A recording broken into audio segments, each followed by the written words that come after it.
बच्चों नमस्कार। मैं राजेश कुमार मीणा, सहायक आचार्य इतिहास, राजकीय महाविद्यालय अटरू से। बच्चों, हम आज अध्ययन करेंगे बीए द्वितीय वर्ष के टॉपिक रजिया सुल्तान के बारे में। बीए द्वितीय वर्ष के प्रथम पेपर में रजिया सुल्तान का अध्ययन करेंगे। सबसे पहले रजिया सुल्तान के बारे में जानेंगे, उसका रजिया सुल्तान का मूल्यांकन करेंगे। रजिया एक योग्य शासिका थी। इसमें कोई शंका वाली बात नहीं है कि रजिया एक योग्य शासिका थी। सल्तनत काल में उसके पिता इल्तुतमिश ने अपने पुत्रों को न बना करके इस पुत्री को शासिका बनाया। इससे यह साबित होता है कि वो एक योग्य शासिका थी। पुत्रों के होते हुए पुत्री को शासक बनाना, ये एक बहुत बड़ी बात है। दूसरा बिंदु है वीर सैनिक तथा योग्य सेनापति।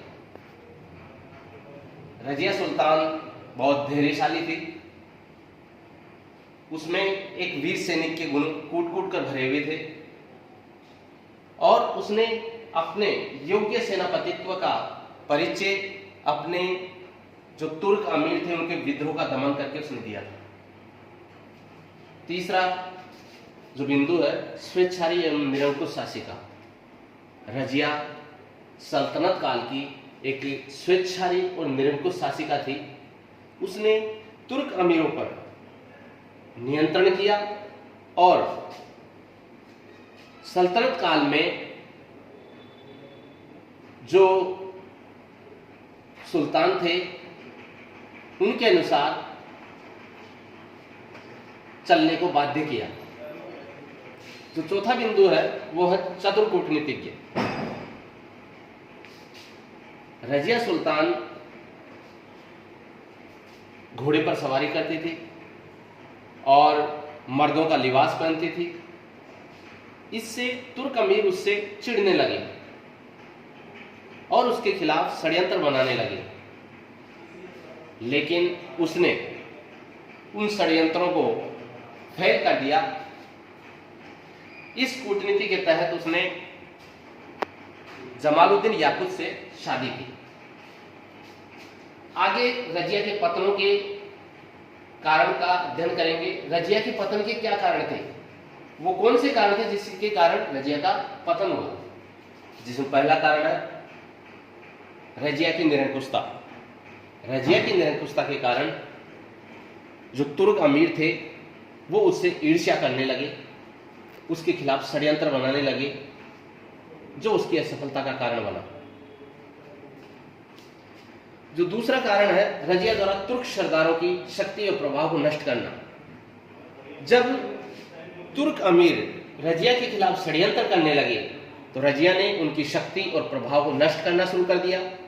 इससे उनके संबंध और बिगड़ गए और आए दिन रजिया और तुर्क अमीरों में युद्ध की स्थिति पैदा होने लगी। यह भी उसके पतन का एक कारण था। तीसरा कारण है अमीरों के स्वार्थ। जो तुर्क अमीर थे वो एक स्त्री को अपने ऊपर शासन करता हुआ नहीं देख सकते थे। वो इसको इस्लाम के खिलाफ मानते थे और इसके कारण वो रजिया के खिलाफ षड्यंत्र बनाने लगे। चौथा कारण है रजिया का स्त्री होना। रजिया एक स्त्री शासिका थी, जबकि प्रचलन था पुरुषों का शासक बनना। तो जो तुर्क अमीर थे वो इसको सहन नहीं कर सके कि एक महिला उनके ऊपर शासन करे और उसके खिलाफ षड्यंत्र करने लगे। ये उसके पतन का कारण सिद्ध हुआ। पांचवा कारण है रजिया का मर्दाना रवैया। रजिया सुल्तान एक स्त्री के वेशभूषा में न रहते थे और मर्दाना वेश में रहती थी। दरबार में जब जाती थी तो मर्दाना वेश में जाया करती थी और इससे इसको इस्लाम के खिलाफ माना गया और जो तुर्क अमीर थे वो उसे ईर्ष्या की दृष्टि से देखने लगे। छठा कारण है याकूत के साथ संबंध। याकूत एक गैर तुर्क व्यक्ति था, अबिशनियाई हबशी था, उसके साथ बहुत बड़ा लगाव था। उसे अमीर आखुर का पद उसने दे रखा था, जिसके कारण जो तुर्क सरदार थे उससे नाराज थे और उसके खिलाफ षड्यंत्र बनाने लगे। सातवां कारण है उसके पतन का रूढ़िवादी मुसलमानों में असंतोष। जैसा कि हम चर्चा कर चुके हैं, जो तुर्क अमीर थे वो रजिया से संतुष्ट नहीं थे और इसी कारण उसके खिलाफ षड्यंत्र रचने लगे, जो इसके पतन का कारण सिद्ध हुआ। आठवां कारण है केंद्रीय सरकार की दुर्बलता। केंद्रीय सरकार की दुर्बलता के कारण भी रजिया का पतन हुआ है। नवा कारण है रणथंबोर व ग्वालियर के किले को खाली करवाना।